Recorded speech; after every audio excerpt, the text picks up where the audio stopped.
निशास किचनमध्ये तुमचं स्वागत आहे। आज आपण जवसाची चटणी करणार आहोत।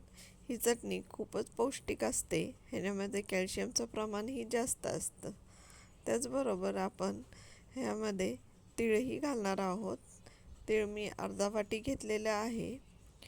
आता आपण एका पॅनमध्ये जवस खमंग असे भाजून घेणार आहोत। आपल्याला गॅस फास्ट नाही करायचा आहे। आपल्याला मीडियम गॅसवर आपले जवस व्यवस्थित भाजून घ्यायचे आहेत। आता आपले जवस व्यवस्थित भाजून झालेले आहेत, तुम्ही पाहू शकता। आता मी हे एका प्लेटमध्ये काढून घेते।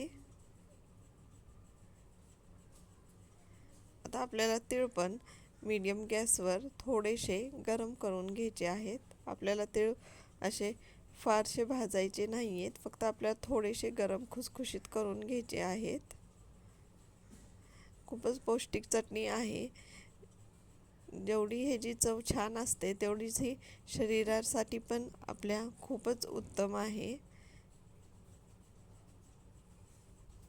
आता आपले तीळ पण भाजून झालेले आहेत।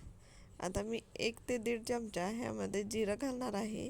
जिरं पण आपल्याला थोडेसं गरम करून घ्यायचं आहे। आपल्याला खूप असं भाजून घ्यायचं नाहीये।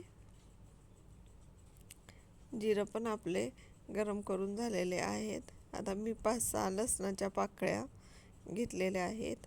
1 चमचा मीठ चवीनुसार घेतलेलं आहे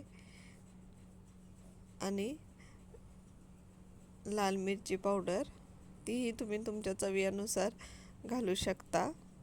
तुम्हाला जर जास्त तिखट पाहिजे असेल तर तुम्ही जास्त तिखट घालू शकता।